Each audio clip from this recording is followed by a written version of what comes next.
Hello, hello. Bonjour à tous. Bonsoir. Alors, on est connecté. Je pense qu'il est quasiment l'heure, 18h, 18h30. Bonjour à tous. Est-ce que vous m'entendez bien? Salut Sarah. Est-ce que vous pouvez nous dire si vous avez accès aux commentaires, etc., si le son fonctionne bien, si l'image marche bien, si la connexion est bonne? Bonjour Laurent. Bonjour à tous. Super, merci. Bon, c'est sympa de nous rejoindre un peu tardivement aujourd'hui. On a essayé de faire un format un peu spécial. Parce que d'habitude, c'est vrai que chez Marketing, on fait un à deux webinars par mois et on essaie souvent de parler de ce qu'on fait, mais plutôt pour accompagner nos clients. Aujourd'hui, on est aussi dans une logique de pouvoir expliquer un métier qui est nouveau, qui est ce métier de consultant RevOps. Alors, je ne sais pas si vous avez eu tous le temps de faire quelques recherches. On va essayer de vous expliquer aujourd'hui comment ça se passe, en quoi ça consiste, et finalement de vous faire un peu la vision, de vous donner la vision 360 de ce job tel qu'on le pratique aussi chez nous, chez Markentive, qui est un métier finalement au cœur de la digitalisation du marketing et des ventes et qui est une grande mission qu'on se donne chez Markentive. Alors j'ai l'honneur aujourd'hui de ne pas être tout seul sur ce webinaire, je suis avec Clément.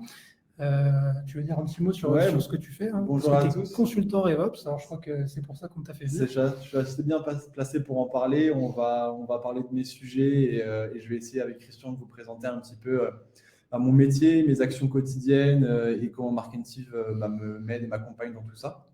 Et pour vous donner deux, trois infos sur moi, j'ai rejoint Markentive il y a 3 ans et demi maintenant. J'ai évolué puisque j'ai rejoint l'entreprise en stage de fin d'études. Et donc aujourd'hui, j'occupe un poste de consultant RevOps confirmé dans l'équipe consulting. Donc, très content d'animer ce webinaire avec vous et puis de t'accompagner, Christian. Plaisir partagé de t'avoir avec nous. Et puis moi, Christian, pour ceux qui ne me connaissent pas, je suis fondateur de Marketing et consultant senior. Donc je fais du Sales Ops, du Marketing Ops, du RevOps depuis une dizaine d'années. Donc je connais aussi bien ces sujets-là et puis on les a accompagnés en France. Un petit mot sur Marketing rapidement.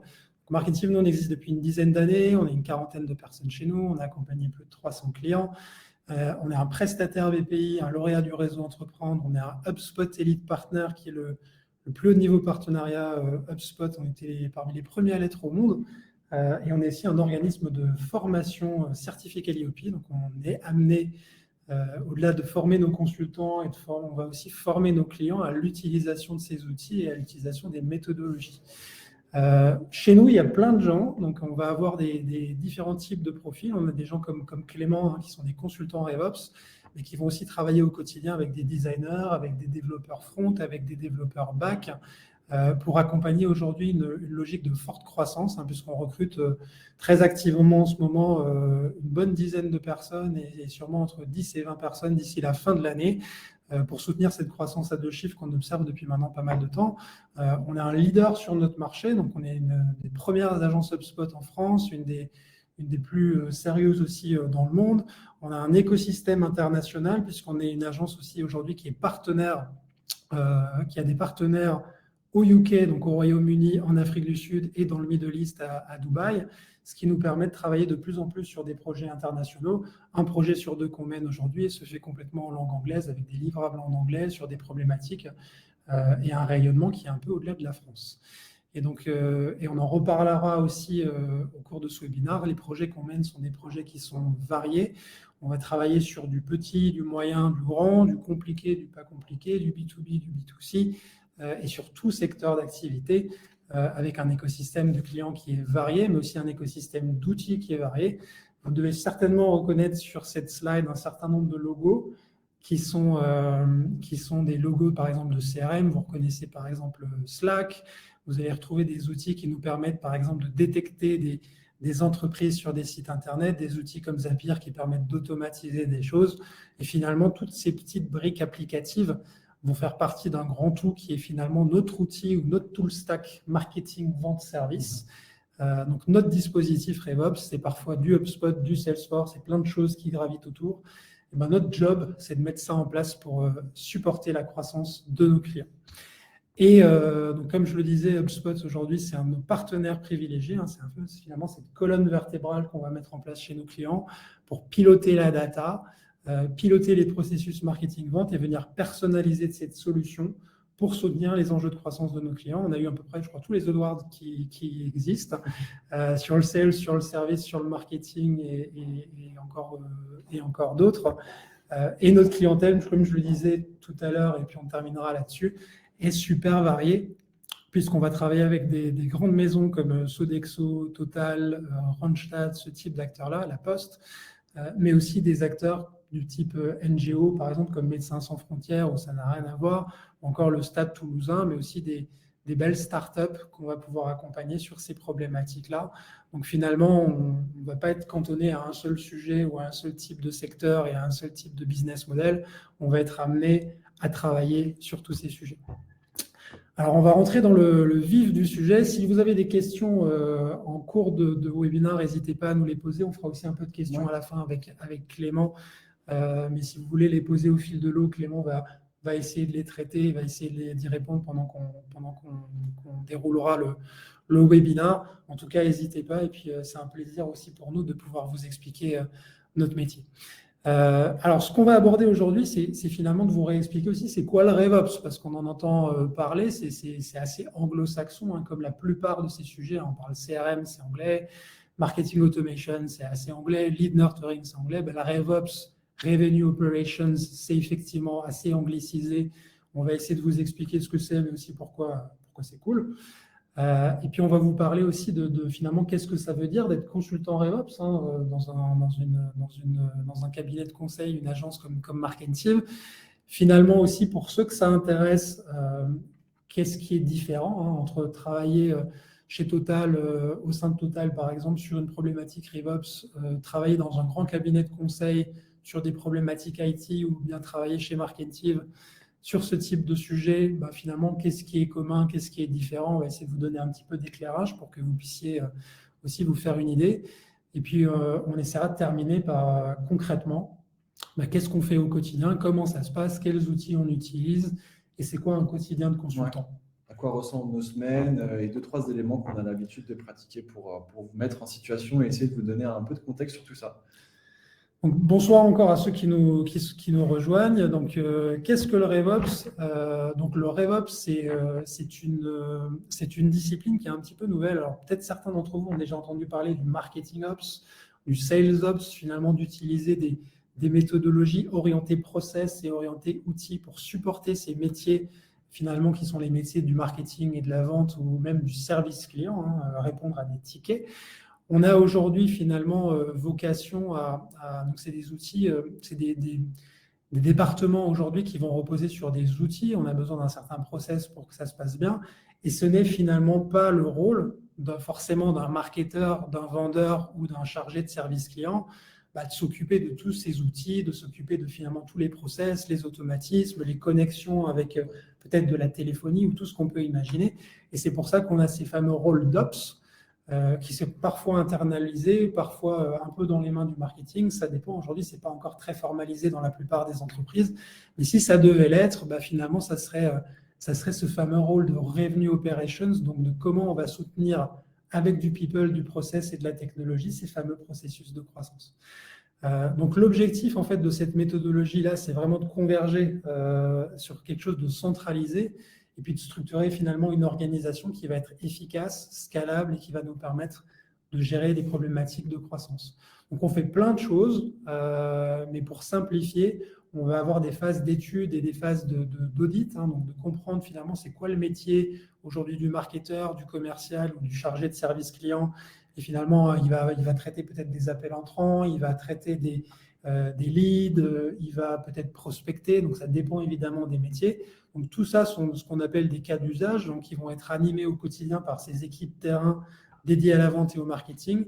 Et puis on va venir imaginer, concevoir, implémenter des solutions avec eux, paramétrer ces outils, éventuellement aussi accompagner l'évolution de ces paramétrages-là, parce qu'on va rajouter une brique additionnelle, on va venir potentiellement aussi brancher un outil en plus parce qu'on a besoin de quelque chose de spécialisé, peut-être pour de la téléphonie.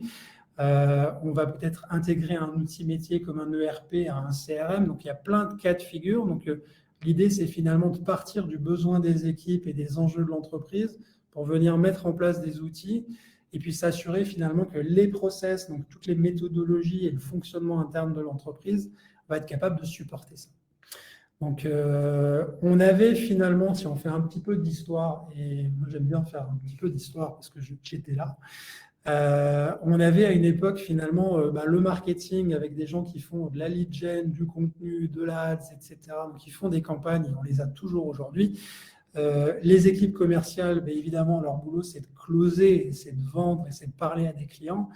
Et les équipes de Customer Success, qui, selon les entreprises, ça dépend un peu parce que la définition, elle n'est pas toujours la même, mais c'est d'accompagner des clients qui sont dans l'utilisation d'un service ou d'un produit, faire en sorte que ça se passe bien ou de répondre à des demandes de problématiques, plutôt de traiter les tickets. Donc ça, c'est le quotidien de ces trois équipes-là. Donc on a très souvent, à partir du moment où on démarre, généralement, on a un marketeur, un vendeur et un chargé de service client.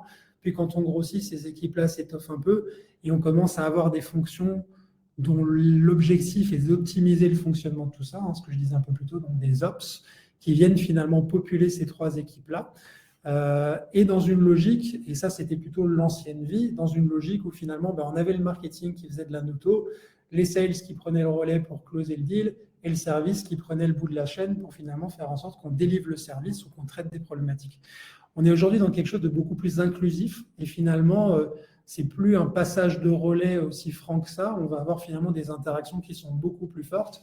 Et finalement, au lieu d'avoir marketing, puis sales, puis service, on a de plus en plus marketing, puis marketing et vente, puis marketing et vente et service, puisque finalement, on continue toujours à vendre, on fidélise, on upsell, on cross-sell, etc., etc.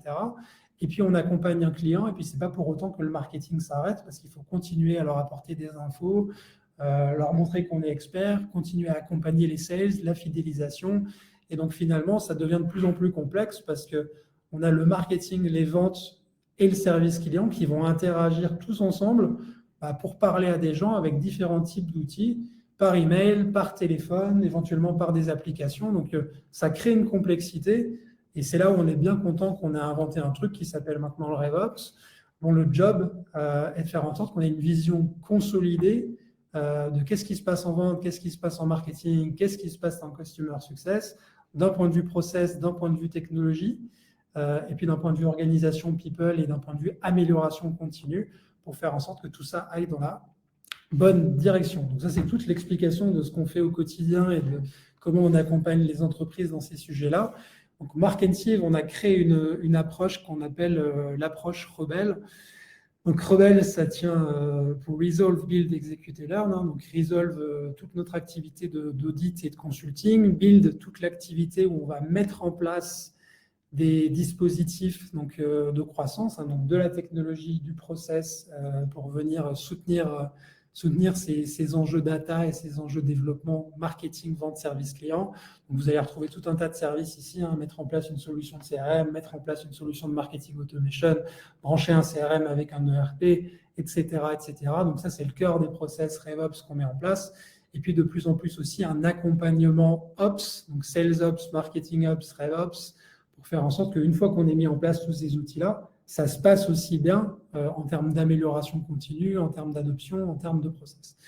Et puis, il y a une branche aussi de l'activité des consultants RevOps qui est importante, et on en parlait un petit peu en préambule, c'est la notion de formation.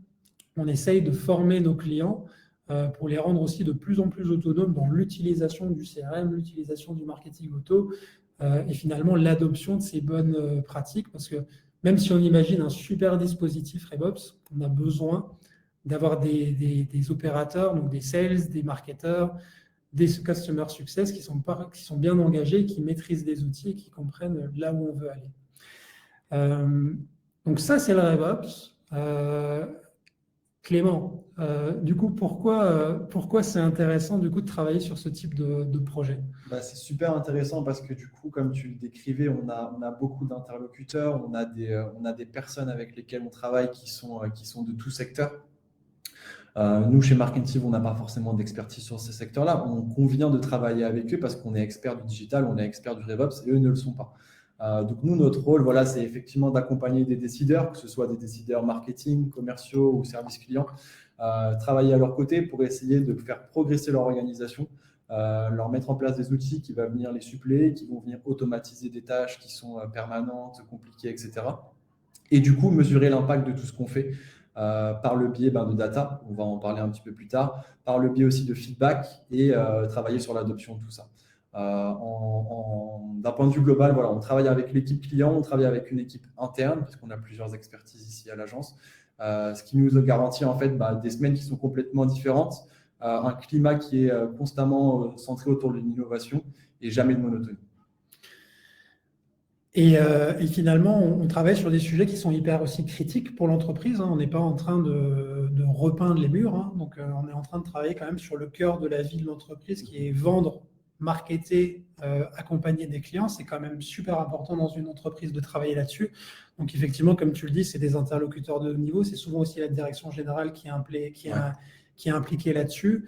Et c'est souvent aussi sur des phases un peu critiques de croissance d'entreprise qui, à un moment, ils ont une vision, ils connaissent leur marché, ils ont une stratégie et ils se disent, bon, bah, tiens, on n'a ni les process, ni la formation, ni les outils pour vraiment être capable d'être efficace, productif et d'automatiser peut-être ce qui peut l'être. Et c'est là où on intervient, ce qui fait que on va peut-être un jour travailler avec Médecins sans frontières, le lendemain, on va travailler avec le Stade Toulousain, puis on va travailler avec Euronext, donc des organisations qui sont diversifiées, variées, de tailles différentes. Et donc aussi, finalement, peut-être le fait de vivre plusieurs vies en une, parce que le moment où on est chargé de marketing dans une entreprise, c'est vrai qu'on change un peu moins de sujet. C'est ça. Et ça demande aussi du coup de gros sujets d'organisation. On est accompagné et on travaille du coup avec nos managers en interne pour que notre temps soit structuré de la meilleure manière possible. On travaille aussi souvent en binôme avec des consultants du coup de seniorité différentes pour que ce soit utile à tout le monde et que chacun puisse progresser, qu'on puisse gagner en expertise, gagner en assurance et travailler tout ça pour la satisfaction de nos clients. Ça a l'air intéressant, mais est-ce que c'est fait pour toi? Parce que finalement, ça vient avec un certain nombre de contraintes. Il y a un certain nombre de choses qui sont aussi importantes à savoir si ça vous intéresse de travailler sur ce type de job. Les compétences, finalement, tu le disais un peu plus tôt, on n'est pas des experts. Tu ne peux pas être un expert du non-profit, de l'industrie, de l'énergie, de l'aéronautique, de la comptabilité, de la start-up, de la finance. Au bout d'un moment, les experts, c'est les clients. Mais du coup, quel type de compétences finalement, du coup, ça veut dire quoi être compétent d'un point de vue hard en RevOps? Ça veut dire qu'il faut connaître un petit peu de technologie. Évidemment, c'est un gros bagage qu'on continue de développer et qu'on développe tous les jours parce que ces outils évoluent. En fonction des écosystèmes clients, de leur secteur d'activité, on va tous les jours en découvrir. Il y a des ERP métiers, il y a des CRM spécialisés, des choses comme ça qu'on ne peut pas pratiquer et qu'on ne peut pas maîtriser à la perfection. Par contre, il y a effectivement des gros bagages tels qu'HubSpot, des technologies qui sont vraiment leaders de leur marché sur la partie CRM comme Salesforce ou autres, qu'on pratique et qu'on rencontre dans beaucoup des tool stacks de nos clients. Donc ça, c'est déjà un petit peu l'aspect hard skills. Et après, effectivement, c'est cette capacité d'apprentissage qui vient avec l'expérience, qui vient avec la collaboration avec d'autres secteurs, avec d'autres consultants sur des projets qui vous partagent des conseils, des bonnes pratiques que vous-même, après, vous répliquez sur vos clients et que vous transmettez à d'autres personnes et ainsi de suite. Et aussi finalement de connaître un peu ces cycles de vente, hein. C'est quoi finalement la vie d'un vendeur, c'est quoi la vie d'un marketeur, c'est quoi faire une campagne. Plus on a une vision concrète de ça, plus c'est facile d'imaginer comment l'outil va soutenir ça, comment les process peuvent être améliorés pour aider l'entreprise à réussir. Donc finalement, la culture, j'ai envie de dire, de la croissance, de la data et de ce qu'est le vente et le marketing, elle est hyper clé pour être capable d'un moment de challenger peut-être quelqu'un de haut niveau, hein, qui peut être un directeur des ventes, qui peut être un directeur général, qui peut être un directeur marketing, sur comment est-ce que tu veux vendre, qu'est-ce que tu veux automatiser, qu'est-ce qu'on peut faire pour toi. Ça demande quand même d'avoir un petit peu de bonne pratique et un bon moment de connaître aussi peut-être quelques référentiels, quelques cas standards pour pouvoir orienter ces échanges-là et être capable de pouvoir conseiller le client. On est en face de clients. Donc, il y a aussi tout un volet de compétences, peut-être plutôt ce qu'on appelle des compétences un peu plus soft. Tu peux nous en dire un peu plus? Oui, la première, si je devais en citer qu'une, ce serait l'organisation. C'est vraiment essentiel pour pouvoir travailler correctement dans une semaine qui a des temps, une date de début, une date de fin, satisfaire ses clients tout au long de la semaine, répondre à un moment donné aussi à des impératifs, pouvoir gérer des choses qui ne sont pas forcément identifiées et qui vont arriver au cours de la semaine. Donc ça, c'est un sujet important. Il y a une certaine logique aussi d'autonomie de travail. Alors, ça vient aussi avec un peu de seniorité, mais on va en parler juste après. Pouvoir poser les bonnes questions à ses clients, ça fait gagner beaucoup de temps. Pouvoir, à un moment donné, poser une question à un collaborateur va aussi peut-être nous faire gagner du temps de recherche et nous éviter certaines heures de R&D, etc. Il y a beaucoup de choses là-dessus. L'écoute, la capacité à pouvoir s'exprimer, à animer des réunions devant des comités exécutifs, des comités de direction.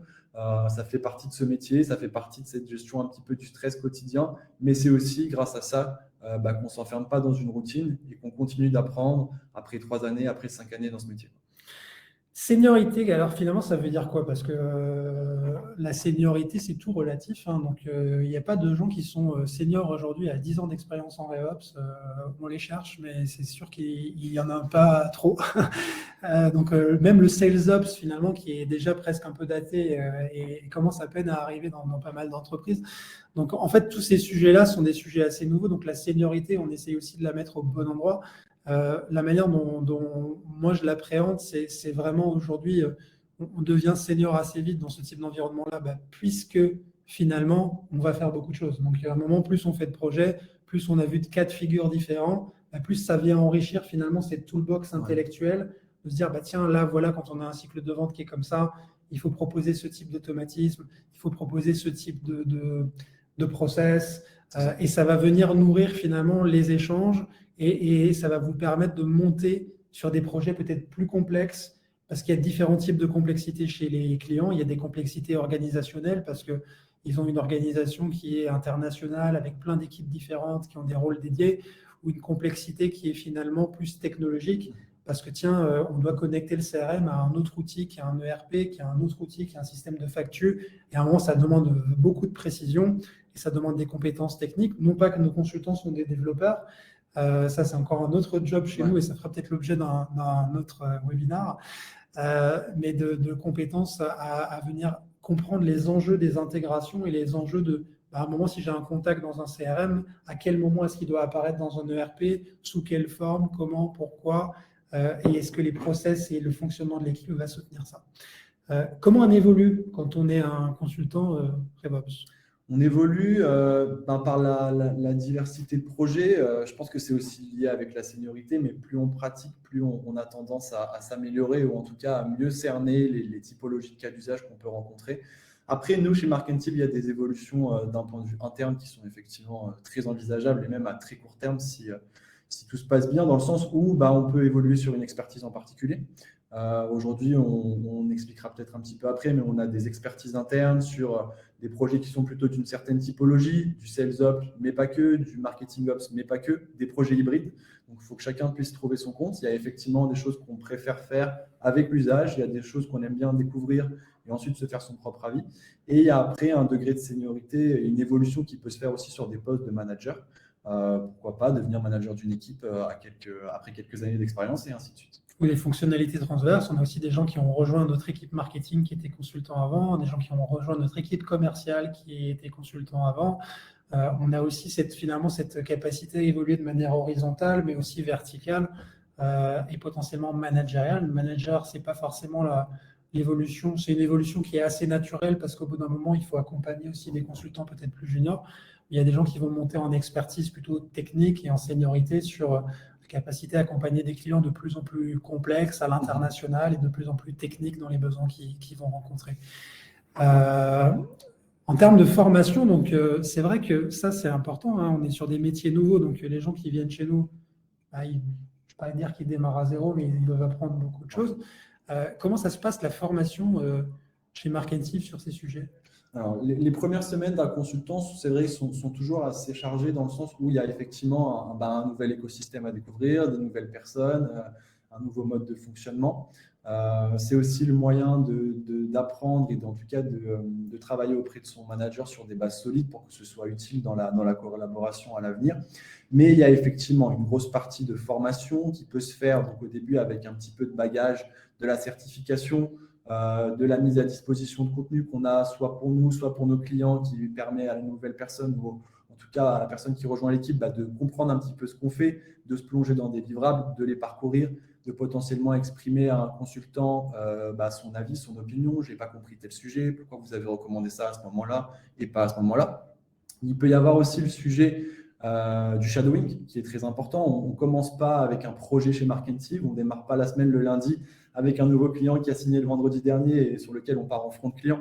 Il y a effectivement donc des binômes qui se créent, il y a des binômes qui sont plutôt au sens opérationnel, mais il y a aussi des binômes qui sont de l'ordre de la formation pour assister à des réunions sans forcément y participer, mais pour jauger un petit peu le rôle du consultant, pour pouvoir demain progressivement ou la semaine suivante se mettre à sa place sur son premier projet, prendre le relais de quelqu'un, etc. On est quand même dans un métier d'action, donc nous, on a vocation à effectivement pouvoir faire en sorte que nos consultants, ils apprennent sur les vraies problématiques. Donc, on ne va pas les mettre dans une pièce pendant 3 mois pour leur expliquer le RevOps en 6 tomes, en 6 parties. On va être sur quelque chose qui est très dynamique et qui est vraiment dans l'action. Le but, c'est effectivement d'être confronté le plus vite possible s'il y a des problématiques pour pouvoir effectivement faire ce job de consultant. On a plusieurs technologies qu'on est amené à pratiquer avec nos clients. Donc souvent, c'est vrai que là, il y a une attente ou en tout cas une question des gens qui à un moment interagissent avec nous sur est-ce qu'il faut savoir utiliser Salesforce, est-ce qu'il faut savoir utiliser HubSpot, etc. etc. Je n'ai pas eu l'occasion peut-être de pratiquer ces outils-là dans mes stages ou dans mon premier job. Donc nous, on va être là-dessus, on va être assez optimiste parce qu'on a une vision de la technologie aujourd'hui qui est de redonner le pouvoir aussi à des gens qui ne sont pas techniques. Donc, typiquement, du Salesforce, c'est potentiellement des outils qui sont un peu lourds, un peu compliqués, qui demandent quand même de l'expertise. Sur du HubSpot, aujourd'hui, en quelques semaines, on peut avoir un niveau qui est très satisfaisant, autant sur la partie marketing que sur la partie CRM. Et on dit souvent que le nerf de la guerre chez nous, ce n'est pas l'outil, c'est le process. Donc, à un moment, parce que l'outil, finalement, il est assez vide d'intelligence en tant que tel, il est facile à utiliser. C'est facile de rajouter un user, c'est facile de rajouter un pipeline, c'est facile de rajouter une propriété, c'est facile de créer un automatisme. Tout ça est très simple. Ce qui est compliqué, c'est de savoir pourquoi, comment et comment on fait en sorte que tout ça, ça contribue au business. Et c'est là qu'on va plutôt évaluer, nous, nos consultants RevOps, plutôt que sur avec le fait d'être une superstar de HubSpot. Alors, c'est jamais inutile parce que HubSpot, c'est aussi un outil qui devient de plus en plus épais, de plus en plus complexe. Mais on ne va pas sacraliser les outils chez nous. On a un ADN qui est plutôt typé process et pragmatisme pour venir mettre tout ça au service du business. Et puis, on parle aussi un peu de reporting interne parce que finalement, à un moment, ton travail, on l'évalue. Comment est-ce qu'on évalue le travail d'un consultant RevOps qui va travailler, rappelez-le, sur peut-être 3 à 6 clients en parallèle. C'est quoi un bon consultant RevOps qu'est-ce qu'on est amené à regarder? En tout cas, ce qu'on va suivre, c'est effectivement des indicateurs chiffrés. C'est là-dessus qu'on se base et c'est là-dessus que nos clients se basent. Et c'est aussi certainement pour ça qu'ils nous choisissent. C'est de travailler sur des choses qui vont avoir de l'impact, leur montrer qu'il y aura eu un effet positif avant et après notre passage. Donc, les facteurs de succès d'une prestation, ça passe évidemment par de la satisfaction client. Ça peut passer par un resell, un cross-sell. Mais nous, ce qu'on va suivre au quotidien, ça va surtout être est-ce que j'ai réussi à délivrer, à compléter ce cahier des charges qui m'avait été livré ou qui avait été discuté au lancement du projet? Est-ce que j'ai réussi à le faire dans les délais impartis? Est-ce que j'ai réussi à le faire dans le budget imparti? La variable de temps et la variable monétaire, c'est des choses qu'on doit gérer au quotidien sur nos projets. Et ça, du coup, sur effectivement plusieurs projets en simultané pour plusieurs clients dans plusieurs contextes. Donc, d'où ce sujet d'organisation dont tu parlais un peu plus tôt. Et puis, combien ça gagne un consultant RevOps? C'est aussi une question qu'on voulait traiter ici. Donc ça va évidemment dépendre de l'organisation dans laquelle vous allez travailler, de votre niveau de seniorité, de votre niveau d'autonomie. Les consultants qui sont capables de traiter des problématiques complexes de manière assez autonome à l'international avec des grands enjeux technologiques forts de connexion, ils sont plutôt sur le haut de la fourchette. Donc là, ils vont être finalement sur du confirmé senior. Les premiers jobs, les stages, effectivement, on est plutôt au début de l'aventure RevOps et c'est là où on va plus absorber et apprendre. La fourchette globalement de rémunération va osciller entre 35 et environ 60 à 70 € en fonction de la seniorité, du rôle managérial et de la capacité de la personne à atteindre ses objectifs. Donc, c'est à peu près ce qu'on observe, en tout cas, chez nous. Travailler en agence versus chez le client. Alors ça, on voulait aussi en parler un petit peu, parce que ça, c'est vrai que c'est souvent aussi quelque chose qui peut nous distinguer, nous, chez Marketing, par rapport à peut-être d'autres organisations.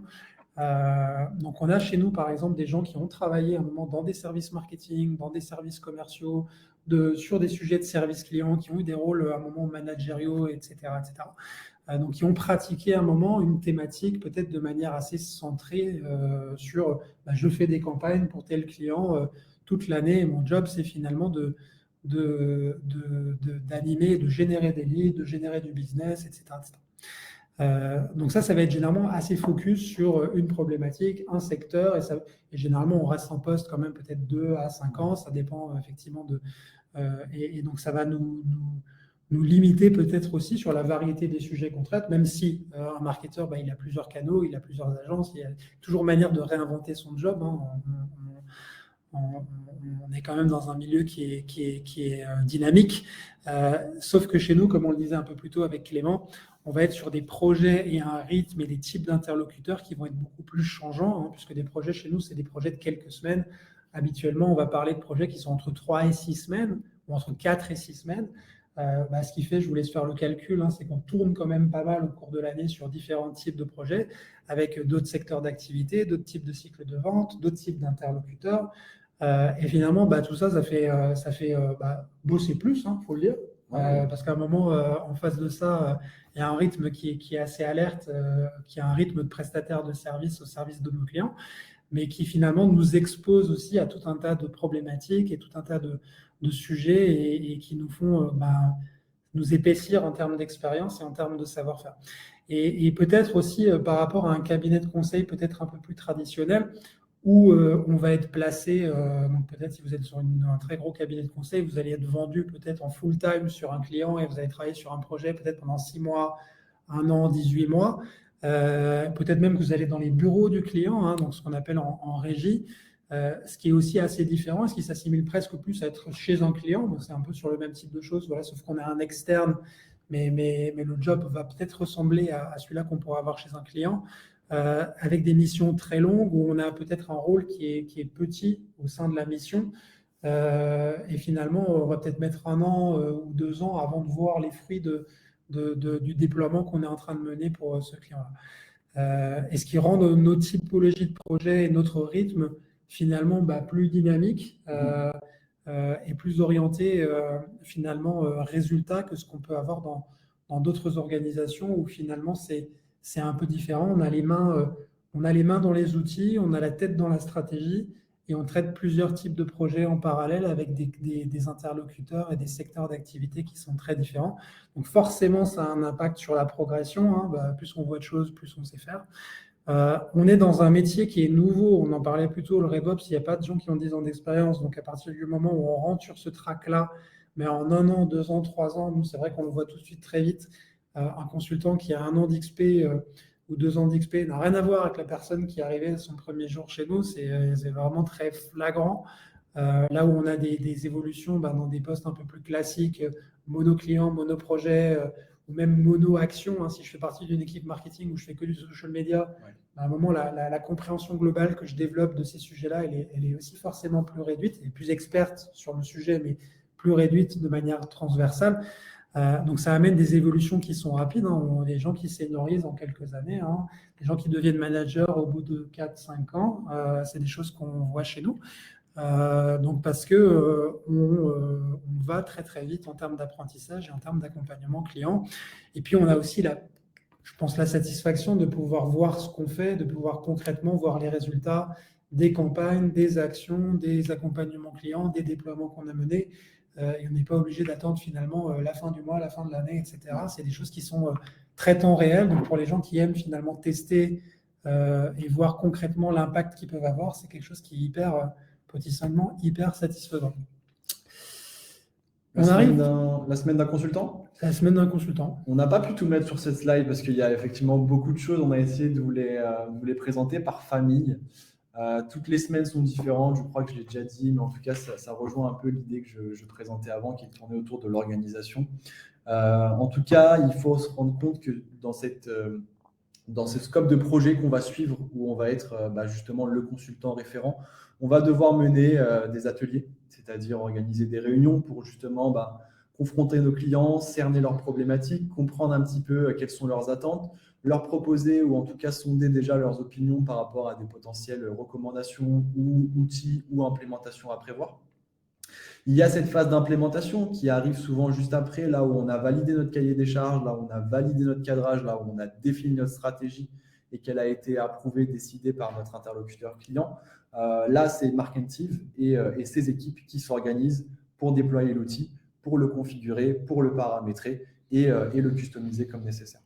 Ça se passe parfois aussi après par de la formation, c'est-à-dire expliquer à nos clients, voilà, votre CRM, on l'a configuré via X ateliers de cadrage, on y a travaillé nous pendant 15 jours complets, donc on sait comment ça s'organise. Par contre, vous maintenant, on va vous expliquer et on sait que vous avez différentes équipes, que vous avez des managers et que vous avez par exemple des business développeurs. Chacun va avoir son rôle distinct dans le CRM, chacun va devoir faire des choses comme ça et c'est comme ça qu'on les a configurées.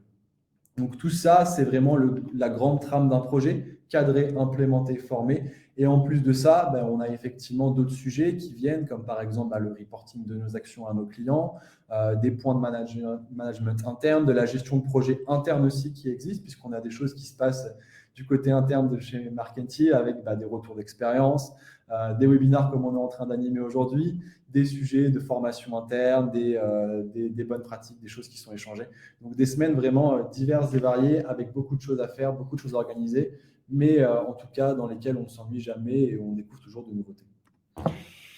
Et donc ça, c'est des exemples effectivement qu'on avait rajouté à ce deck. C'est pour donner un peu une idée finalement d'une prestation. Généralement, elle a un fil rouge. Alors, nos consultants, avant qu'ils ne vont pas forcément concevoir des dispositifs ou des méthodologies dès le départ. Ça, c'est peut-être des choses plutôt sont faites par les seniors. Mais donc, les projets tels qu'ils vont être aujourd'hui commercialisés auprès de nos clients, généralement comportent, comme le disait Clément, un certain nombre d'ateliers. Parfois, on en a 3, parfois, on en a 20. Qui vont être du coup portés sur des problématiques de comment est-ce qu'on va utiliser le CRM, comment est-ce qu'on va piloter nos campagnes, comment est-ce qu'on va utiliser nos tickets, comment est-ce qu'on va connecter l'outil peut-être à une autre technologie. Donc il y a plein de choses finalement qui demandent à être discutées et vu qu'il y a de la précision quand même derrière, à un moment l'email soit il part pas, donc à un moment il faut quand même qu'on ait une granularité qui est fine en termes de paramétrage, donc c'est là où on va produire des Excel, on va produire des slides, on va produire des outils aussi pour former les équipes, donc des decks de formation. On va paramétrer les outils, et ça, c'est les consultants RevOps qui vont le faire. On est sur des technologies aujourd'hui faciles à manipuler, qui nous permettent de le porter, former les clients avec des decks un peu complets, et aussi, pour vous donner un peu une idée, on va utiliser des outils de gestion de projet qui vont nous permettre, sur un client type, finalement de centraliser aussi toutes les problématiques qui vont être liées à l'organisation de quelque chose de compliqué. Parce qu'à un moment, quand on doit déployer un CRM ou un outil de marketing, ou les deux en même temps sur plusieurs pays, avec des besoins divers et variés, avec un historique, parce qu'on a peut-être un autre CRM avant et on doit tout changer, on doit tout remettre et tout réorganiser. À un moment, on a peut-être plusieurs ateliers qui doivent être bien organisés parce que la réponse de l'atelier 1 va venir nourrir la réflexion de l'atelier 2. Donc, à un moment, il faut que tout le monde soit là, il faut que ces ateliers soient préparés, il faut qu'on puisse avoir de la matière aussi pour les animer. Donc, ça, c'est le quotidien, effectivement, de ce qu'on va être amené à faire. Donc, on utilise ce type de plateforme-là et on va utiliser des outils de type documentaire comme celui-là, où là, on a un template, par exemple, qui est un outil qui nous permet de lancer un projet d'accompagnement grosse et qui nous permet du coup de venir finalement soutenir cette colonne vertébrale de réflexion et d'arbitrer avec le client. Voilà comment on va maintenir les tickets, voilà comment on va faire nos campagnes, voilà comment va fonctionner le CRM, voilà les besoins des équipes. Donc on a toute une bibliothèque chez nous. Je pense qu'on doit avoir plusieurs milliers de slides aujourd'hui qu'on utilise au quotidien pour piloter ça. Avec beaucoup de frameworks pour faire des websites, pour faire du CRM, pour faire du marketing et faire en sorte qu'on accompagne nos clients dans ces enjeux de croissance. Donc ça, c'est vraiment aujourd'hui aussi toute la force de ce qu'on peut apprendre chez nous. C'est pas de partir d'une slide blanche et dire tiens, je suis un expert RevOps. On part vraiment d'une base documentaire et d'une base méthodologique chez nous qui est très intense et qui permet aussi de favoriser cette montée en compétences au sein des équipes et au sein des projets. Puis je te laisserai finir sur nos points internes. Ouais, on en parlait un petit peu à l'étape d'avant. Au-delà des sujets qu'on a avec nos clients qui occupent une grande partie de nos semaines, on a effectivement aussi des choses qui se passent en interne entre les différentes équipes, avec nos collaborateurs, avec nos managers ou même pour la vie de l'entreprise à proprement parler. On vous a mis quelques exemples ici. Il y a un format qu'on aime beaucoup qui s'appelle le REX. C'est le retour d'expérience. Ça a lieu chez nous tous les jeudis matins pendant 45 minutes et c'est animé selon du coup la diversité de projets, l'actualité de projets par différentes personnes qui se portent volontaires pour justement nous parler d'un de leurs projets, nous expliquer quelle a été la problématique de départ, quel a été le dispositif recommandé, imaginé et implémenté et si il y a eu des actions significatives, nous en donner les résultats les plus impactants. Ça nous permet aussi, à nous qui ne suivons pas que nos projets, de voir comment fonctionnent les projets des autres consultants, de voir comment le travail de nos développeurs est aussi valorisé, comment le travail de nos designers est apprécié, etc. Donc, c'est super intéressant. Ça permet de garder une grande cohésion, un esprit d'équipe. On travaille aussi à d'autres sujets, mais on a, comme le disait Christian, beaucoup de documentation. On a pour réflexe, en général, chez Markentive, de ne pas repartir d'une base, mais de ne pas repartir de zéro, mais au contraire de récupérer une base d'existant. Et donc, on travaille à templatéiser tout ça. On a une Markentive académique qui nous permet en interne de mettre en avant nos derniers livrables, de former aussi ou de documenter en tout cas des bonnes pratiques, des conseils sur toute notre typologie de projet. Donc, ça va du CRM au marketing en passant par le service client, la refonte de site web ou l'accompagnement opérationnel gros et les campagnes. Et après, il se passe effectivement aussi des choses comme dans chaque entreprise qui sont un peu plus fun, comme les webinars, comme aujourd'hui. On a des sujets de formation, on a des sujets aussi internes comme le monthly où on obtient des infos sur l'évolution de l'entreprise à proprement parler, des actions par équipe, des déj d'équipe, des soirées d'équipe, des choses comme ça qui sont très fun et qui nous permettent de décompresser un peu dans notre cadre de travail, mais parfois aussi à l'extérieur. Et on termine là-dessus. Donc, évidemment, au-delà de vous expliquer effectivement quel est ce job, c'est aussi que en ce moment, on est en train de recruter sur ces métiers-là à différents niveaux de seniorité. Donc, on va recruter des consultants seniors, on va recruter des consultants aussi juniors. Donc, juniors, c'est des stagiaires aussi potentiellement sur les métiers RevOps et sur les métiers grosses. Donc, chez nous, au Marketing, on a deux grands piliers. Même s'il y a une porosité entre les deux, c'est pas binaire. Mais donc, d'avoir des consultants grosses plutôt sur des logiques de lead gen et d'accompagnement, acquisition, activation de nos clients à différents niveaux de seniorité. Et la même chose sur la partie Sales Ops, donc Marketing Ops, RevOps, on appelle chez nous les consultants RevOps, qui vont accompagner du coup ces clients sur toutes les thématiques qu'on a vues ensemble, à un niveau stage, à un niveau premier job ou early, ou à un niveau de seniorité un peu plus avancé, parce qu'ils ont eu l'habitude soit de faire du conseil, soit de faire du RevOps, et du coup on les accompagne dans cette logique-là. N'hésitez pas à regarder nos offres, elles sont disponibles je pense sur Welcome to the Jungle, et puis on vous les enverra en follow-up du webinar. Donc, n'hésitez pas effectivement là-dessus. Si vous avez des questions, n'hésitez pas non plus à nous les envoyer. Je sais qu'il est déjà un petit peu tard, puisqu'il est 7h15. En tout cas, c'était cool de vous avoir avec nous aujourd'hui. Il y a des gens qui nous demandent dans quelle ville on recrute. Alors, nous, aujourd'hui, on est présent à Paris, là où on se trouve en ce moment. On est dans le 9e arrondissement. On est en train de régionaliser Markentive de manière assez accélérée, parce qu'on va ouvrir des bureaux sur Lyon et sur Bordeaux courant de l'année.